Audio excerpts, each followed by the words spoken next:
Bismillahirrahmanirrahim. Assalamualaikum warahmatullahi wabarakatuh. Innal hamdalillah nahmaduhu wa nasta'inuhu wa nastahdi wa nastaghfiruh wa na'udzu billahi min syururi anfusina wa min sayyiati a'malina. May yahdihillahu fala mudhillalah wa may yudhlil fala hadiyalah.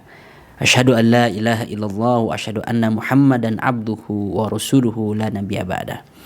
Allahumma shalli ala Muhammad wa ala alihi wa ashabihi ajmain. Amma ba'd. Sahabat-sahabat ikhwani wa fillah. Alhamdulillahirrabbilalamin, kita bisa melanjutkan serial kita, kajian The Untold Sirah Nabawiyah. Selamat datang, ahlan wa sahlan, di episode keempat. Sebelumnya kita sudah mengkaji tentang urgensi Sirah Nabawiyah. Lalu juga kita mengkaji tentang bagaimana keagungan Nabi Muhammad dalam berbagai aspeknya secara global dan komprehensif. Terus di sesi sebelumnya kita membahas tentang nenek moyang sang Nabi. Dari Nabi Ibrahim alaihissalam, Nabi Ismail, terus hingga kita kaji tokoh-tokoh yang mengubah kehidupan masyarakat Quraisy dan Mekah, bahkan Jazirah Arab secara umum. Para game changer yang sebetulnya ketika kita dalami itu sangat membanggakan, dan mereka itulah leluhur sang Nabi. Sekarang sahabat-sahabat, di episode keempat ini kita akan membahas tentang zaman jahiliyah, sebelum keheningan digoncang kebenaran. Kenapa kita perlu mempelajari tema ini? Kenapa nggak langsung aja ke kisah Nabi Muhammad SAW? Kenapa nggak langsung aja ke cerita masa kecilnya? Karena tanpa memahami masa jahiliyah, kita sulit untuk memahami kenapa Nabi Muhammad bikin kebijakan A, B, C. Kenapa Nabi Muhammad berkoalisi dengan kabilah ini? Kenapa ada hal-hal yang dibiarkan oleh Nabi seperti berhala-berhala yang selama puluhan tahun itu dibiarkan oleh Nabi Muhammad. Setelah berapa tahun? Setelah 21 tahun baru berhala itu dihancurkan. Kenapa nggak dari awal?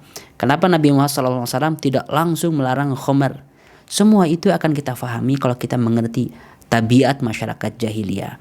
Bagaimana ngototnya, ngeyelnya, bagaimana mereka itu suka menentang kebenaran karena mereka punya kesombongan.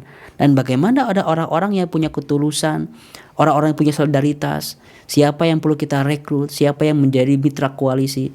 Semua akan paham kalau kita memahami tabiat masyarakat jahiliyah. Termasuk ketika kita membahas politik sang Nabi, Nabi Muhammad mengirimkan sahabat-sahabatnya ke Habasyah. Kenapa nggak ke Roma? Kenapa nggak ke Persia? Kenapa nggak ke India? Kita akan paham nanti bahwa ternyata memahami konteks geopolitik, memahami konteks sejarah secara umum itu penting untuk menambah kebijaksanaan, untuk membuat kita paham bahwa ada hal-hal yang sangat buruk, pola-polanya tidak boleh kita ulangi. Kalau kita ulangi, nasib kita akan sama. Ada seorang penyair di zaman jahiliyah dulu, penyair Arab. Ada seorang penyair yang mengatakan tentang hikmah mempelajari kisah masa lalu itu. Man lam ya'i at-tarikha fi sadrihi lam yadri hulwal 'aishi min murrihi. Wa man wa'at-tarikha fi sadrihi, siapa yang memahami sejarah dan mengumpulkan kebijaksanaan sejarah di dadanya, adhafa a'marun fi umrihi, dia menambah umur kehidupan pada usianya. Jadi orang yang memahami tentang masa lalu sangat luas, ibaratnya dia memiliki ratusan tahun usia dan pengalaman. Karena dia tidak perlu mengulangi kesalahan masa lalu, dan dia tidak perlu menjalani jatuh bangun, asam garamnya kehidupan, karena dia belajar dari sejarah, karena dia belajar dari pengalaman orang-orang terdahulu. Makanya sahabat-sahabat, kita perlu mengkaji tentang sejarah Rasulullah SAW itu dengan teliti, dengan detail, perlahan-lahan. Sebelum masuk ke kelahiran Nabi, ada 2 sesi dulu yang harus kita elaborasi, yaitu zaman jahiliyah dan next episode tentang kisah Abraha, penyerangan Ka'bah, dan masa kelahiran sang Nabi. Jadi siapa yang memahami jahiliyah ini, memahami kisah jahiliyah sebelum kenabian, dia akan menghargai cahaya terang Islam bagi kehidupan. Karena akan terlihat tuh kontrasnya. Bagaimana Nabi Muhammad SAW diutus untuk masyarakat yang sangat bobrok, yang sangat terbelakang, yang sulit diharapkan. Tapi ternyata bisa maju, bisa bangkit. Hanya dalam waktu yang sangat singkat, 23 tahun. Baik sahabat-sahabat, kita akan mulai elaborasi tentang kehidupan manusia sebelum Rasulullah SAW diutus. Secara umum ya. Allah Subhanahu wa Ta'ala melihat seluruh bangsa, seluruh negeri, Lalu juga Allah Subhanahu wa taala pernah mengutus nabi-nabi dari zaman Nabi Adam, Nabi Ibrahim sampai ke Nabi Isa alaihissalam. Kesimpulannya umat manusia itu lebih banyak rusaknya dibanding baiknya. Padahal Allah mengirimkan nabi terus. Itu salah satu sifat manusia yang cenderung melenceng. Cenderung mengikuti hawa nafsu. Sehingga sebelum Allah Subhanahu wa taala mengirimkan Nabi Muhammad ke muka bumi di abad ke-6 itu, Rasulullah SAW menjelaskan tentang bagaimana kondisi muka bumi dengan potongan hadis ini. Rasul mengatakan tentang bagaimana Allah melihat seluruh umat manusia. Wa innallaha nadzara ila ahlil ardi. Kata Rasul, Allah melihat seluruh masyarakat di muka bumi ini. Seluruh bangsa. Dari mulai bangsa paling ujung ya, berarti kita Nusantara. Lalu bangsa yang tinggal di tengah-tengah, ya di Timur Tengah, India, Cina, termasuk yang tinggal di Afrika, di Eropa. Kata Rasulullah, famaqqatahum. Semuanya membuat Allah murka.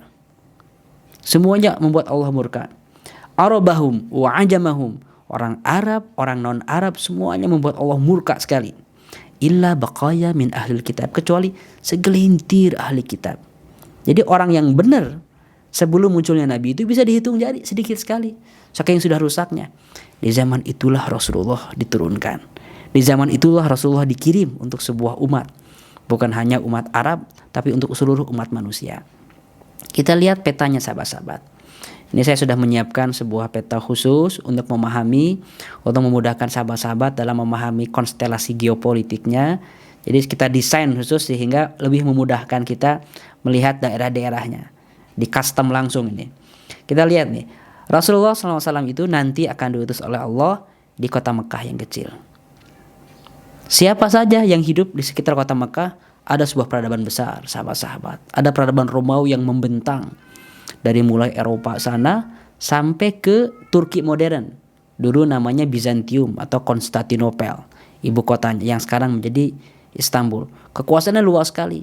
Dulu peradaban Romawi itu membentang dari mulai Italia sana, ke ibu kotanya di Roma, sampai ke daerah Bizantium Anatolia. Cuman Romawi yang di barat itu hancur runtuh karena diserang terus oleh bangsa barbar Jermanik. Yang tersisa sekarang, pusat pemerintahan yang paling kuat dalam kerajaan Romawi ada di Konstantinopel yang sekarang Istanbul. Jadi kekuasaannya besar sekali. Mekah, lihat, Mekah kecil dibandingkan peradaban Romawi dengan jutaan tentaranya. Lalu di sebelah timur ada peradaban besar lain juga yang tidak kalah dengan Romawi, itu peradaban Persia yang menguasai seluruh area tengah, Asia Tengah, termasuk sebagian daerah Irak, lalu juga Bahrain, Oman, sebagian daerah Yaman. Mereka loyal ke penguasa Persia. Nah, Romawi dan Persia ini bertarung terus. Ada dua imperium besar ketika Nabi Muhammad itu diutus. Mekah merintis dari kecil itu. Bayangkan kota kecil di kita sekarang, ya kota manalah yang ada di Indonesia, kota kecil perlu menyebarkan agamanya di depan dua peradaban besar seperti Amerika atau Cina. Ini dua negara besar. Ini kota kecil memulai dari proyek RT RW gitu, proyek kampung kecil. Bagaimana menyebarkannya? Nah, ketika memahami Sirah Nabawiyah, Anda akan tahu bagaimana merintis sebuah proyek sekecil apapun sampai menjadi global project. Ada juga kerajaan-kerajaan yang tidak terlalu besar tapi cukup berpengaruh seperti kerajaan Habasyah. Ada kerajaan Mesir yang loyal ke tentara Romawi. Ada juga di Nusantara saat itu juga sudah ada kerajaan-kerajaan. Tapi saya akan fokuskan tidak terlalu banyak melebar membahas kemana-mana. Fokus hanya yang berhubungan dengan Rasulullah SAW di Jazirah Arab itu ya. Kita bahas dulu masyarakat Roma. Karena ini akan berpengaruh. Umat Islam akan banyak berinteraksi dengan peradaban Roma setelah Rasulullah itu menandatangani perjanjian Hudaybiyah. Surat menyurat sampai nanti terjadi perang dengan Roma itu. Masyarakat Roma secara umum, sahabat-sahabat, hidup dengan akidahnya yang politeis, penyembah berhala-berhala. Mereka meneruskan akidah orang-orang Yunani. Mereka punya dewa-dewa yang sangat banyak. Kalau soal peradaban maju, bangunan-bangunan memang maju mereka. Mereka punya koloseum yang sangat megah. Tapi di situ tujuannya apa coba? Mereka bikin bangunan megah hanya untuk kepuasan penguasa. Rakyat jelatanya, petaninya, rakyatnya ditindas habis-habisan. Nabi Isa alaihissalam juga ketika diturunkan di Palestina berinteraksi dengan orang-orang Roma, mereka kejam mengejar-ngejar Nabi Isa alaihissalam. mengejar-ngejar, dan dalam pandangan mereka sudah membunuh, menyalib Nabi Isa. Dalam pandangan kita enggak. Nabi Isa diselamatkan Allah, diangkat ke langit, tapi pengikut Nabi Isa yang berkhianatlah yang Allah biarkan untuk disalib oleh orang-orang Romawi. Jadi mereka sangat kejam kepada tokoh-tokoh agama, kepada reformis, kepada orang-orang yang menyuruh kebaikan. Bahkan para penguasa itu gak segan-segan dalam peradaban Romawi, mereka menghibur masyarakat dengan cara mempertontonkan manusia bertarung bergulat. Kita tahu ya, ada cerita tentang gladiator, itu kisah nyata. Peninggalannya masih ada. Saya pernah ke peninggalannya yang paling besar itu Colosseum di Roma. Itu kita memang melihat keagungan seperti stadion kontemporer sekarang, seperti stadion modern. Kita bisa melihat bagaimana penampilan orang-orang di tengah, tapi bukan penampilan nari, bukan penampilan nyanyi. Manusia bertarung dengan manusia, saling membunuh. Nanti juaranya mereka bertarung dengan singa, dengan harimau. Ketika ada manusia yang terkoyak-koyak, tercabik-cabik, semuanya ketawa, semuanya bahagia. Itu hiburan bagi orang-orang zaman dulu. Itu hiburan, dan itu sangat membanggakan bagi mereka. Mereka membanggakan cerita itu. Apakah itu yang namanya peradaban? Kalau soal akhlak jangan ditanya. Di Roma itu ancur-ancuran, hedonisme total, materialisme total, agama ditindas. Raja-raja, bangsawan terus mengeksploitasi orang-orang yang miskin, petani, perbudakan. Jadi kesimpulannya, kalau Anda ingin melihat, tidak perlu membaca referensi dari umat Islam. Anda baca saja buku-buku karangan orang-orang Barat, The History of Rome. Anda bisa baca misalnya karangan Edward Gibbon, The Rise and Fall of Roman Empire. Anda bisa baca buku-bukunya Arnold Toynbee, Will Durant, ataupun tokoh-tokoh sejarawan Barat. Anda akan menemukan betapa mirisnya ya umat manusia bisa sekejam sekeji itu. Nah, di zaman Rasulullah SAW, mereka sedang ada di bukan di puncak kejayaan, tapi di titik nadir kebobrokannya. Dan itu menjadi awal kehancuran sebuah peradaban. Biasanya peradaban itu hancur mulai dari kebobrokan akhlak sebelum yang lain-lain. Itu peradaban Romawi ya, yang sangat parah. Masyarakat Persia juga sama. Persia yang ada di timur Jazirah Arab, yang ada di timur Mekah, sama mereka juga. Kalau soal raja yang hedon lalu juga zalim, sama semuanya. Persia kekuasaannya luas, meliputi Mesir, Jordan, Palestina, Lebanon, di daerah selatannya Oman, Bahrain, sampai ke sebagian daerah Yaman. Mereka memiliki agama yang berganti-ganti. Dulu pernah ada tokoh inspiratif, tokoh yang memang ini kontroversi. Beberapa ulama kita menganggapnya mungkin dia ini tokoh bijak, bahkan mungkin diprediksi dia ini nabi juga. Namanya Zoroaster. Ada yang berpandangan seperti itu. Tapi ini masih prediksi. Kenapa? Karena ajaran-ajarannya di awal-awal mulia, menyuruhkan kebaikan, bahkan pernah menyuruhkan akidah tauhid. Tapi pengikut-pengikutnya, ajaran setelahnya makin melenceng. Apalagi ketika Zoroaster ini diadopsi oleh penguasa, udah makin ngaco, dimodifikasi semua ajarannya sehingga menjadi paganisme, bahkan menyembah api. Dia diadopsi lagi oleh orang-orang Majusi setelahnya menjadi menyembah api, padahal awalnya nggak seperti itu. Dalam bahasa Arabnya Zarathustra. Nah, ini banyak sekali akidah-akidah yang ngaco, sampai ada sebuah akidah di Persia itu ajaran Mazdak.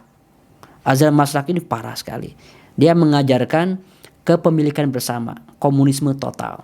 Jadi bahwa manusia itu dengan ada kasta-kasta, dengan ada perbedaan bangsawan jelata, ini nggak benar, nggak sesuai dengan tujuan ilahi, dia bilang. Jadi kalau kita ingin mendekatkan diri pada Tuhan, kita harus sama rata. Maka semua harta harus barang-barang kita nikmati, kita miliki. Bukan hanya rumah, bukan hanya kendaraan, unta, kuda, bahkan pasangan. Jadi istri itu kalau misalnya ada teman sahabatnya ingin menikmati, bisa di-share. Bisa saling-saling pasangan, ancur-ancuran itu. Dan ajaran kayak gini banyak pendukungnya. Siapa? Yang paling diuntungkan lah orang yang paling kuat, paling berkuasa, bisa menikmati hak orang lain kan dengan zalim. Kalau orang jelata, mereka yang jadi korban. Tapi para penguasa, mereka pasti mendukung ajaran-ajaran yang gila seperti ini. Ajaran Mazda. Kalau hedonisme, jangan ditanya. Hedonisme yang ada di kerajaan Persia itu sampai-sampai mereka menghalalkan pernikahan antar darah, adik dengan kakak. Yang lebih parah lagi, ibu itu kadang-kadang mereka dinikahi oleh anak kandungnya sendiri. Ketika bapaknya meninggal, ya si ibu ini menikah dengan anak kandungnya. Diwariskan ibu itu. Saking tidak berharganya perempuan. Ini luar biasa di Persia ini. Jadi kalau kita membahas ini bisa panjang sekali. Jadi saya hanya menjelaskan meng-highlight poin-poin penting bagaimana kebobrokan yang ada di zaman dulu. Hedonisme ya. Lalu pernikahan antar keluarga.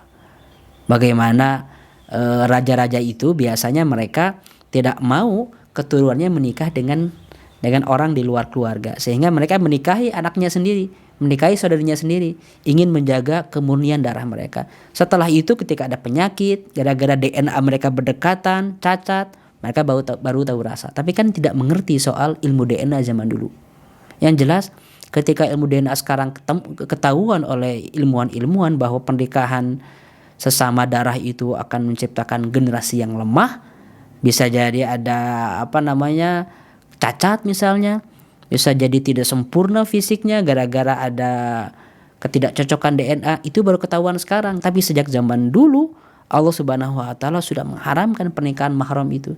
Manfaatnya kita belum tahu zaman dulu, sekarang baru ketahuan. Tapi orang-orang yang tidak beragama, yang jauh dari nilai-nilai Allah, bahkan sebelum Nabi Muhammad, nabi-nabi mengajarkan tentang larangan pernikahan sesama mahram itu, mereka tidak menggubris, akhirnya mereka baru merasakan dampak buruknya di dalam kehidupan mereka sendiri. Masyarakat India sekarang sahabat-sahabat, apa yang mereka rasakan? Sama, hancur juga masyarakat India itu. Di sana mereka punya bukan ribuan, dalam beberapa catatan sejarawan itu mereka punya jutaan berhala, apapun jadi berhala. Pohon jadi berhala, itu jadi sembahan, jadi Tuhan. Lalu mereka melihat sungai, Gangga, itu jadi Tuhan disembah. Sapi misalnya, apapun disembah. Bahkan pernah sebuah masa, kata Dr. Ragib Asirjani, mereka menyembah tikus. Sehingga mereka tidak ada yang berani membunuh tikus. Kenapa? Karena dijadikan Tuhan, disembah. Tapi setelah itu terjadi wabah karena populasi tikus berlipat ganda jadi jutaan. Akhirnya udahlah Tuhan diganti aja, karena ini menjadi wabah pes dan merusak sawah ladang. Sampai separah itu. Jutaan Tuhan-Tuhan yang ada di India itu, dengan agama yang macam-macam. Saat itu yang menjadi mayoritas adalah agama Hindu, ada juga sebagian agama Buddha di daerah India, di daerah Nepal, Tibet, sampai ke daerah Cina. Hedonisme India yang berhubungan dengan seksual, parah sekali. Bahkan dalam sejarah itu, kata para sejarawan, mereka bahkan melakukan hal yang buruk, yang tidak senonoh, yang aib di tempat ibadah, dengan alasan itu untuk mendekatkan diri pada Tuhan, sebagai kegiatan yang natural untuk taqarrub ilallah. Itu pendapat mereka, pandangan orang-orang yang rusak saat itu. Lalu ada juga tradisi dalam masyarakat India, terutama di kalangan bangsawan, perempuan yang suaminya meninggal itu gak boleh nikah dengan orang lain lagi, tapi harus membakar diri. Siapa yang menciptakan tradisi ini coba? Mungkin ya laki-laki yang cemburuan, para bangsawan, kamu jangan nikah lagi ya, kalau saya mati kamu membakar diri, bunuh diri. Dan itu diadopsi. Mungkin kalau kita ada yang ngomong kayak gitu ditertawakan, kamu ngapain, ngaco gitu pikirannya. Tapi zaman dulu itu diakui, bahkan menyebar di kalangan para bangsawan. Siapa yang diuntungkan? Mungkin yang diuntungkan adalah para suami yang tidak mau istrinya nikah dengan orang lain kan. Dan itu benar.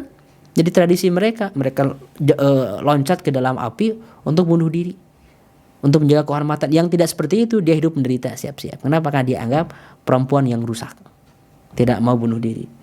Rendahnya posisi perempuan, dan Anda bisa melihat ya sampai hari ini juga masih ada sisanya. Bagaimana perempuan dianggap rendah sehingga terjadi banyak sekali pelecehan. Karena memang tradisi dari zaman dulunya, mereka punya pandangan bahwa perempuan itu sangat rendah kastanya. Karena sejak zaman dulu orang-orang India punya level-level masyarakat yang disebut kasta. Ada Brahmana, kaum agamawan, ada Satria, para tentara, lalu juga pejuang, ada Waisya, para karyawan ataupun staf pekerja, dan ada Sudra yang paling rendah itu, kaum Buddha, kaum jelata, kaum rendahan. Itu paling langsa hidupnya, dan mereka gak bisa naik kasta, tidak bisa menikah antar kasta. Dibuat seperti itu manusia klasifikasinya. Di saat yang sama Nabi Muhammad mengatakan, kullukum li Adam wa Adam min turab. Setiap kalian dari Adam dan Adam dari tanah. La fadda bainal arabi wa a'jami illa bittaqwa. Tidak ada perbedaan antara Arab dengan non-Arab kecuali ketakwaannya.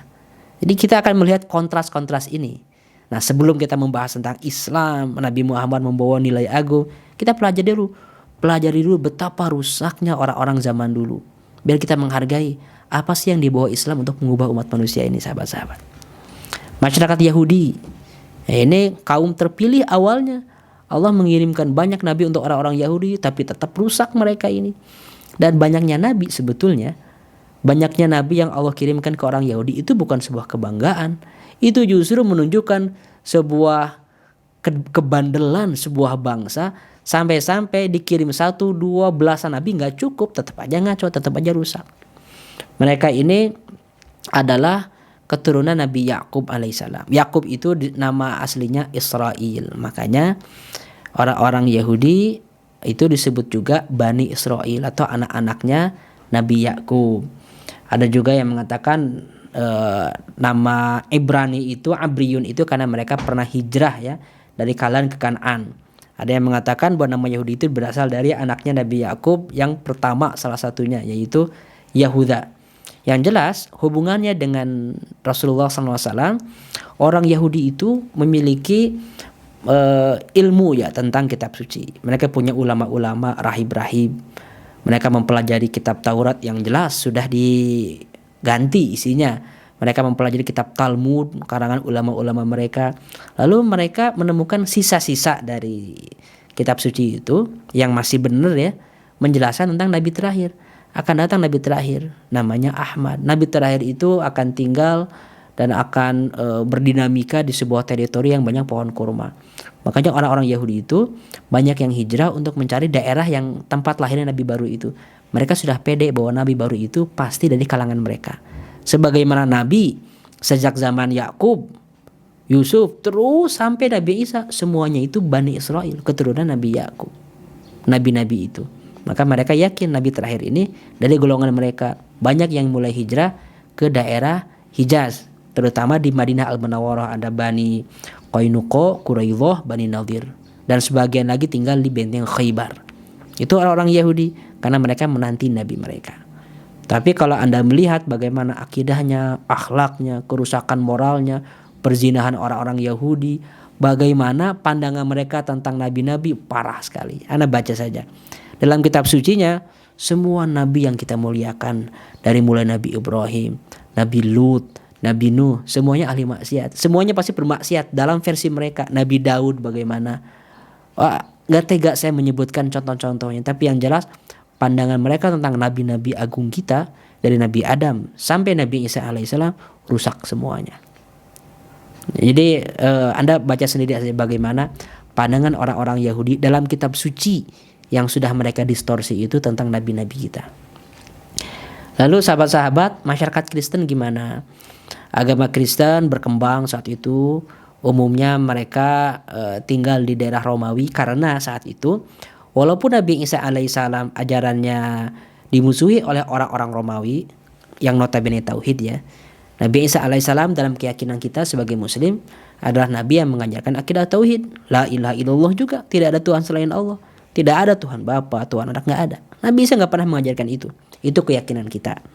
Lalu pengikut Nabi Isa makin berkembang, tapi ditindas terus oleh orang-orang Romawi. Makin berkembang dan terjadi perang saudara. Akhirnya ada keputusan salah seorang raja besar ya. 300 tahun setelah Nabi Isa alaihissalam, dia berpikir bahwa pengikut Nabi Isa makin gede. Udah gini aja, sekarang lebih baik pertempuran ya ataupun perselisihan antara pengikut Nabi Isa dengan orang-orang Romawi ini perlu kita hentikan, karena ini nggak bermanfaat bagi ekonomi, bagi bisnis, bisa hancur nih peradaban. Ini raja yang jenius. Akhirnya dia punya ide, udah sekarang Romawi, kerajaan Roma ini resmi saja memeluk agama pengikutnya Nabi Isa yang disebut Nasrani. Nah, ini belum ada istilah Christian, itu belum ada. Seperti yang kita lihat sekarang. Zaman dulu disebutnya Nasrani. Lalu setelah itu mereka akhirnya akur karena rajanya memeluk agama Kristen, memeluk agama Nasrani, sehingga kerajaan Romawi resmi menjadi kerajaan yang beragama Kristen. Makin berkembanglah Kristen. Tapi mereka pun punya masalah dengan orang Yahudi. Orang Yahudi dengan orang Kristen itu saling membenci. Nggak pernah akur sejak zaman dulu. Nanti akan saya bahas ya di pertemuan berikutnya tentang bagaimana orang-orang Yahudi yang menindas orang-orang Kristen. Kasihan sekali. Dalam kisah Ashabul Ukhdud itu. Jadi Raja Konstantin inilah yang pertama kali mempopulerkan Trinitas dalam Konsili Nikea tahun 352 Masehi. Jadi bukan di diajarkan oleh Nabi Isa, tapi dirumuskan oleh raja dan tim ulama-ulama mereka, membuat konsep yang namanya Trinitas. Kata siapa? Bukan kita ngarang, informasi ini ada, tersebar. Anda bisa baca dalam referensi-referensi timur ataupun barat, bahasa Arab ataupun bahasa Inggris. Salah satunya buku ini, The History of Christianity, of the Light of Modern Knowledge. Itu kawan-kawan ya, bagaimana kondisi agama-agama peradaban sebelum Nabi Muhammad SAW diutus menjadi Nabi. Sebetulnya masih banyak ya, kita bisa membahas masyarakat Eropa, bagaimana yang terjadi di Cina, yang terjadi di Amerika Latin sekarang, tapi tidak terlalu berhubungan ya, karena terlalu jauh. Yang jelas kesimpulannya apa yang kata Rasulullah, Allah nadhara ila ahlil ardi, Allah melihat seluruh penduduk bumi, famaqqatahum, membuat Allah murka, illa baqaya min ahlil kitab, kecuali hanya segelintir orang-orang yang masih berpegang pada ahli kitab. Siapa mereka? Nah, kita akan bahas. Masyarakat Arab sekarang, masyarakat tempat Rasulullah itu diturunkan. Di pertemuan sebelumnya saya sudah membahas dengan cukup detail ya, bagaimana perkembangan dari mulai Nabi Ibrahim alaihissalam, Nabi Ismail yang tinggal di Mekah. Nabi Ismail menikah dengan gadis Jurhum, beranak pinak, punya 12 keturunan. Salah satunya Nabi, yang lain pada pindah. Terus turun-temurun terus Nabi Ismail tinggal di pinggiran kota Mekah, tinggal bersama kabilah Jurhum. Kabilah Jurhumnya menguasai Mekah tapi zolim. Mereka menindas, malakin orang, bikin pajak yang mahal bagi orang yang datang ke Mekah, sehingga banyak yang benci. Dilawan kabilah Jurhum ini oleh suku Tha'labah, yaitu kabilah Khuza'ah dan Bakr. Kalah suku Jurhum ini, mereka menimbun air Zam-Zam dan mereka kabur keluar dari kota Mekah. Sekarang Mekah dikuasai oleh Bani atau kabilah Khuza'ah. Keturunan Nabi Ismail ada di situ, keturunan Nabi Ismail itu, tapi tidak berkuasa. Baru nanti di zaman Qusay mereka berkuasa. Nah, yang parah adalah suku Khuza'ah inilah yang pertama kali mengintroduksi, memperkenalkan berhala-berhala, yaitu Amr bin Luhai al-Khuza'i. Sehingga Nabi Muhammad pernah mengatakan bahwa saya melihat Amr bin Luhai itu diazab di neraka dengan azab yang sangat pedih, muter-muter di api neraka, karena dia adalah yang pertama kali baddala dina Ibrahim. Dia, kata Rasulullah, yang pertama kali mengganti agama Nabi Ibrahim. Jadi sebelumnya dari zaman Nabi Ismail, anak-anak Nabi Ismail semuanya berakidah tauhid, mengikuti ajaran Nabi Ibrahim alaihissalam. Sebagiannya orang-orang Khuza'ah ini mereka menyembah berhala turun-temurun, dan akhirnya yang menang mayoritas di tanah suci di Mekah itu adalah orang-orang yang mengikuti kabilah Khuza'ah. Nanti akan saya jelaskan kenapa mereka mengikuti akidah ini ya. Yang jelas di masyarakat Arab itu transformasinya awalnya kabilah Jurhum yang Arab, lalu Khuza'ah yang Arab bersama Nabi Ismail dan keturunannya yang menjadi orang Arab atau Al-Arab Al-Musta'ribah.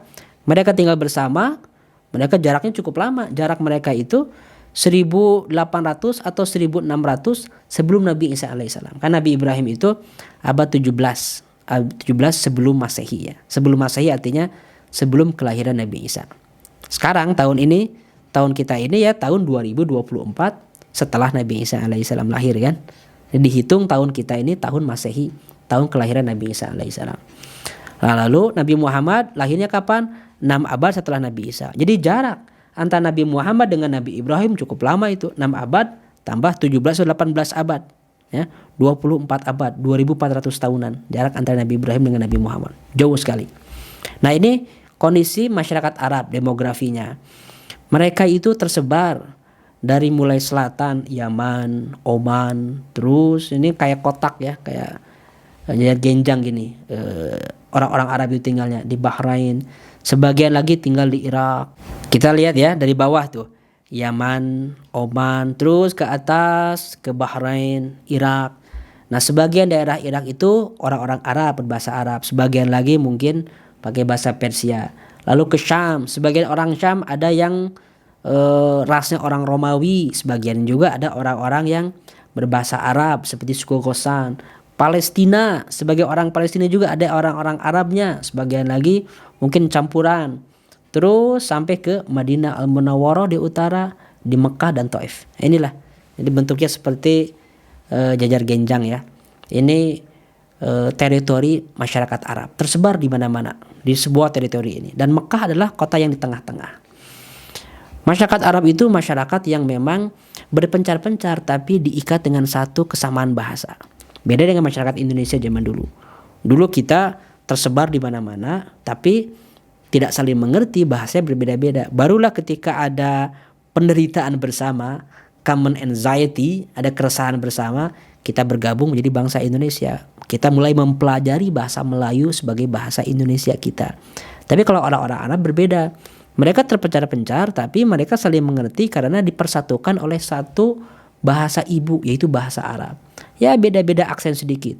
Dan bahasa Arab itu salah satu bahasa yang paling kaya di dunia. Mungkin yang paling kaya. Saya nggak tahu kalau dengan bahasa Cina atau bahasa yang lainnya. Yang jelas mereka kosakatanya sangat melimpah.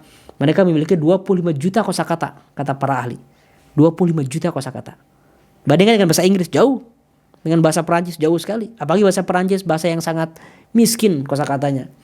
Pedang saja kata para ulama memiliki 1000 sinonim. Unta 5644 sinonim. Jadi ada 5000 kata untuk menyebutkan kata unta. Yang kita tahu ya kan Jamal, itu kan Nakoh misalnya. Tapi sebetulnya ada 5000 lebih kata untuk unta. Lalu mereka pun punya para penyair yang hebat. Para penyair ini biasanya ketika mereka mendendangkan syair, semuanya pada diam. Karena penyair itu berfungsi sebagai jubir bagi masyarakat. Informasi tersebar dengan para penyair itu. Kabilah-kabilah kalau punya penyair mereka bangga. Karena mereka punya jubir dan punya influencer, punya selebritinya. Karena para penyair itu berfungsi untuk menyerang lawan, menghina lawan, mengagungkan kabilahnya, memuji kecantikan perempuannya, memuji kehebatan para satrianya. Jadi yang tidak punya penyair, popularitas kabilahnya itu lamban. Yang punya penyair menyebar kemana-mana. Karena mereka sangat hobi untuk mendengarkan kalimat yang indah. Lalu secara politik masyarakat Arab, mereka di Mekah, termasuk di Madinah, di kota-kota itu, di kota-kota yang besar, mereka tidak punya raja, sahabat-sahabat. Kecuali nanti di beberapa daerah seperti di utara ya, Raja Ghassan mungkin ada. Tapi di Mekah, Madinah mereka nggak punya raja.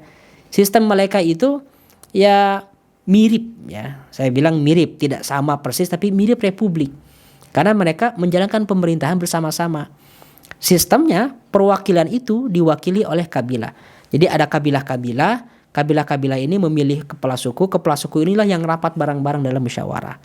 Sehingga seluruh peran yang ada di kota Mekah dibagi-bagi juga. Nah ini contohnya peran-peran yang ada di kota Mekah dibagi-bagi oleh Qusay bin Kilab. Nenek moyang Nabi Muhammad kan, kakek keempat Rasulullah. Qusay bin Kilab inilah yang merumuskan konsep politik baru. Siapa yang bagian sadana dan hijabah, bagian memegang kunci Ka'bah, Siyaqah yang memberikan air, Rifadah yang memberikan makanan, Al-Imarah, Al-Liwa yang bagian perang. Semua fungsi-fungsi ini diatur. Itu dibagi-bagi di antara banyak suku, banyak kabilah. Sehingga nanti tidak ada satu kabilah yang terlalu mendominasi karena tidak ada kerajaan. Tidak ada kerajaan yang turun-temurun. Tapi kalau kepala suku, ya terserah kepala suku masing-masing. Mau diturunkan ke anaknya, ke keponakannya, ke adiknya, terserah. Yang jelas setiap suku silakan hadir perwakilannya, yaitu pemimpin sukunya. Dan mereka rapat bareng-bareng di Darun Nadwah. Darun Nadwah yang notabene rumahnya Qusay yang turun-temurun menjadi tempat rapat sampai di zaman Rasulullah SAW. Sekarang letaknya ya sudah menjadi bagian dari Masjidil Haram sekarang ini di Saudi Arabia. Secara ekonomi, awalnya masyarakat Makkah itu miskin. Sampai terjadi al-i'tifar ini ya. Mereka bunuh diri karena kelaparan. Karena udah hopeless, gak ada makanan, mereka tinggal di kemahnya. Tapi seperti yang saya jelaskan di sesi sebelumnya, Hashim inilah yang merumuskan sebuah konsep baru bagaimana kita mengembangkan bisnis. Dibangunlah jaringan bisnis sehingga banyak orang kaya baru. Pertumbuhan ekonomi orang-orang Mekah melesat berkat Hashim. Kakek Rasulullah, uyut Rasulullah ya, bapaknya Abdul Muthalib, jadi kakek kedua Hashim ini. Ini luar biasa pertumbuhan ekonomi. Dia bikin jaringan dengan kabilah-kabilah di jalur ekonomi itu. Kita lihat petanya sahabat-sahabat ya. Kita akan lihat nanti petanya. Hashim koordinasi dengan ke Syam, Abdul Syam ke Habasyah, Muthalib ke Yaman, lalu Naufal ke Persia, sehingga ekonomi mulai melesat. Terus orang-orang Mekah juga, orang Mekah juga mereka berani bayar uang agar bisnis mereka tidak diganggu. Karena bagi mereka bisnis itu sudah seperti hidup dan mati.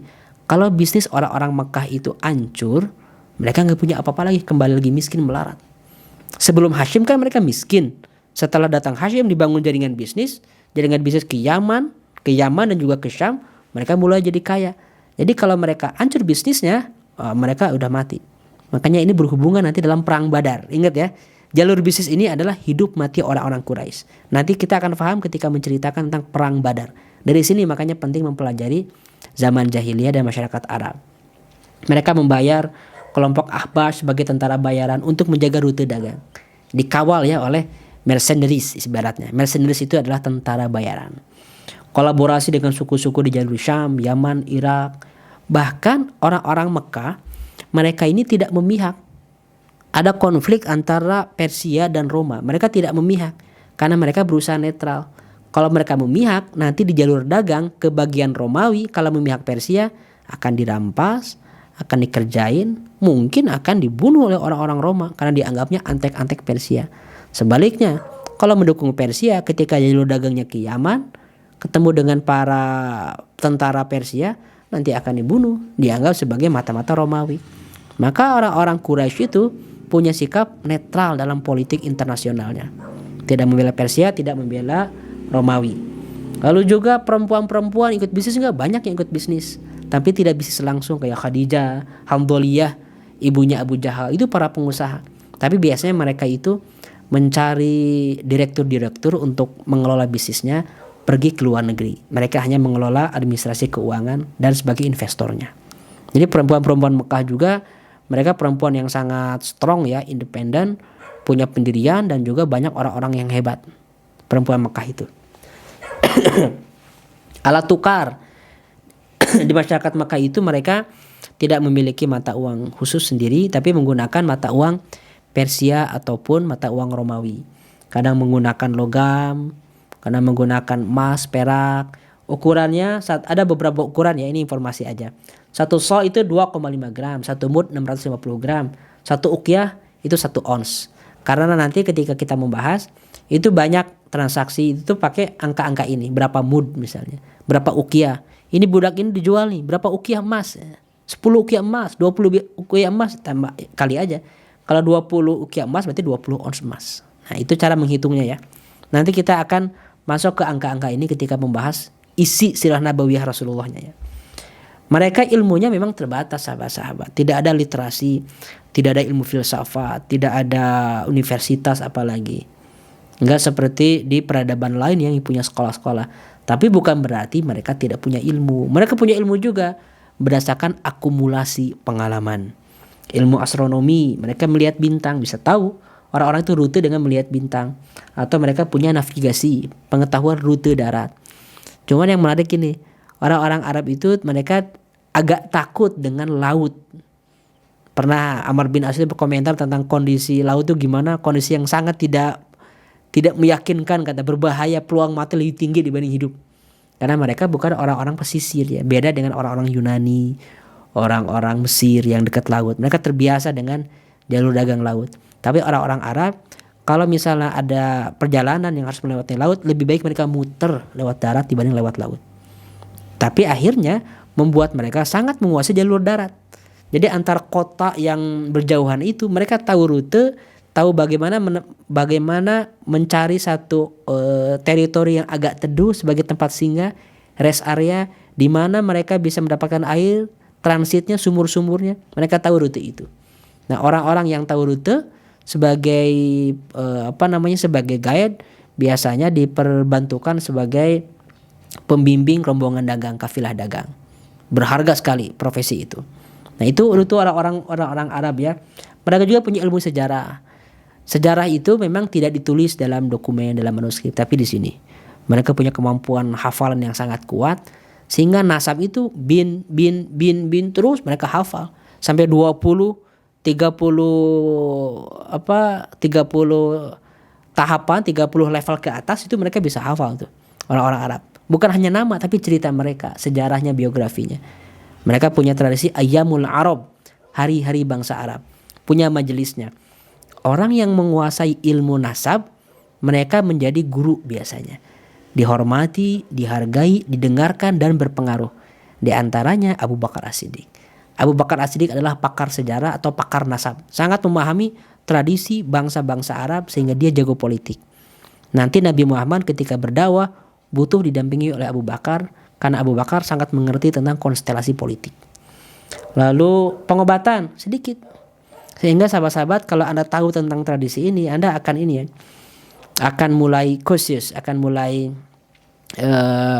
kritis bahwa pengobatan yang ada di zaman Nabi Muhammad dia sederhana sekali.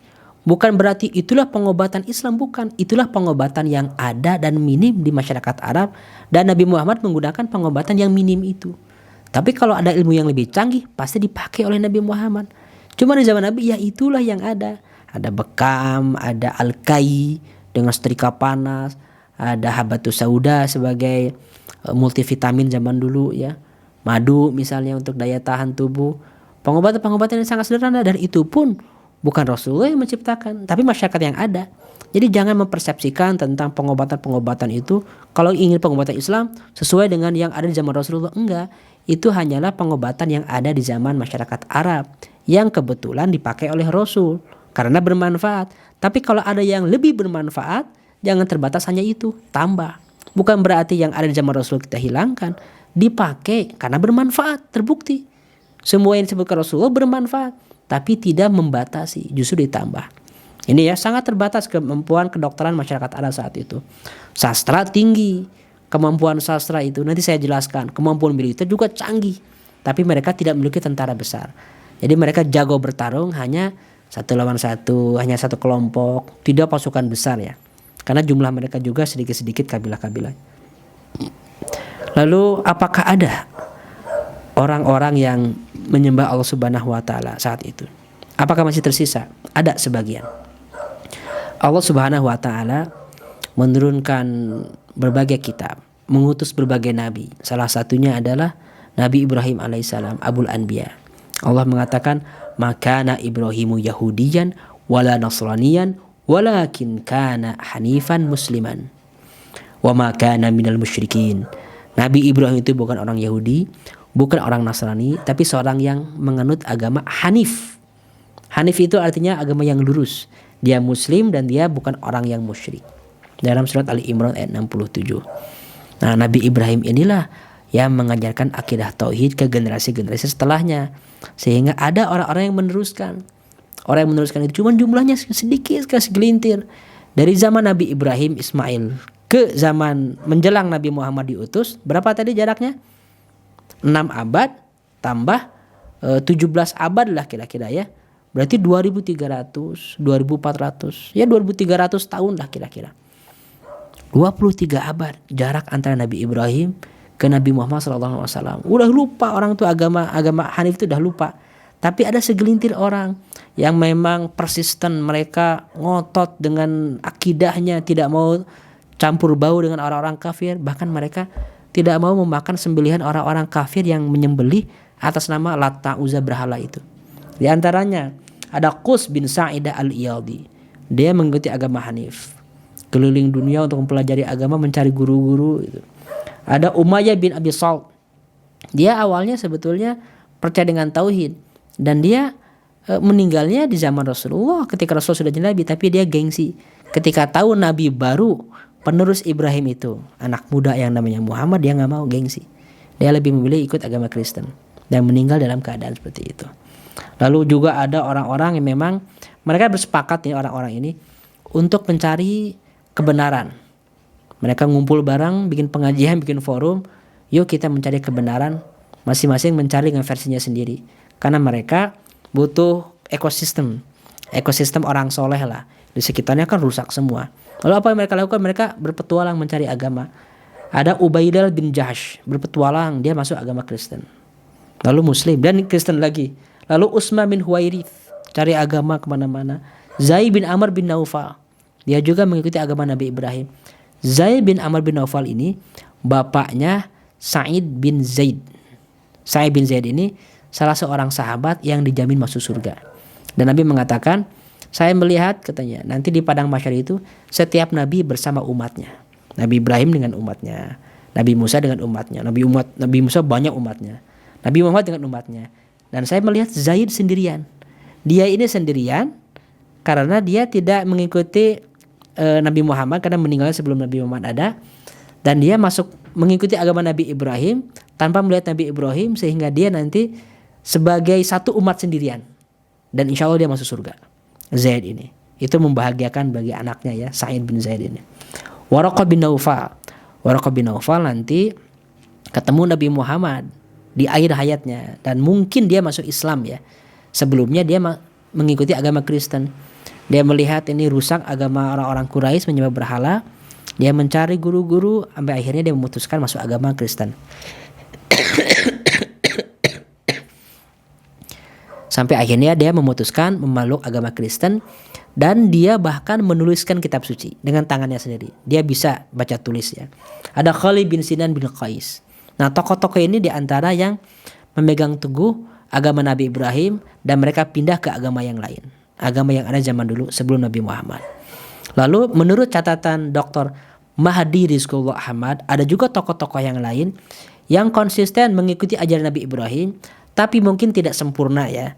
Karena Dr. Mahdi Rizqullah Ahmad seorang sejarawan dari Saudi Arabia yang meneliti, pakar Sunnah Nabawiyah juga, meneliti, beliau memasukkan nama Abdul Muthalib. Abdul Muthalib itu betul, saya sudah menjelaskan, religius.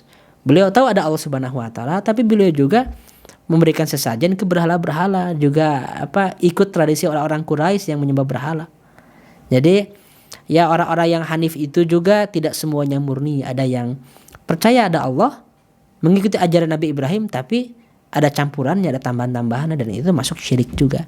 Kayak sekarang umat Islam percaya Allah, percaya dengan 5 rukun Islam, 6 rukun iman, tapi ditambah misalnya percaya lagi dengan yang khurafat, percaya lagi dengan perbintangan, hal yang kayak gitu. Itu syirik. Itu udah gak beriman lagi ketika dia tergenjil pada kesyirikan, menyekutukan Allah gitu. Walaupun percaya adanya Allah, kan itu gak cukup. Harus benar-benar murni, la ilaha illallah Muhammad Rasul, bersih dari kesyirikan. Jadi ini catatan beliau tentang orang-orang yang mengikuti ajaran Nabi Ibrahim, tapi mungkin ada sedikit yang melenceng-melencengnya ya. Ini perlu diteliti lagi ya dari nama-nama ini. Saya juga tidak tahu seluruh nama ini karena ini adalah orang-orang yang hidup sebelum Nabi Muhammad dan catatan sejarahnya sangat minim. Tidak ada sensus, tidak ada buku biografi, hanya cerita demi cerita yang tidak terlalu detail juga. Nah, sanadnya juga kadang-kadang tidak utuh. Nah, itu masyarakat Mekah yang masih berpegang teguh. Sisanya gimana? This is the majority. Mayoritas masyarakat Mekah ya jahiliyah. Mayoritas itu. Apa yang mereka yakini ini ya? Ini kepercayaan mereka. Ala lillahi dinul khalis. Untuk Allah lah agama yang khalis, yang ikhlas, yang murni. Tapi orang-orang yang lain, kata Allah, walladzina takhudhu min dunihi awliya, orang-orang yang mengambil sesembahan selain Allah ya, mengambil aulia, mereka mengatakan ma na'buduhum illa yuqarribuna ilallahi zulfa.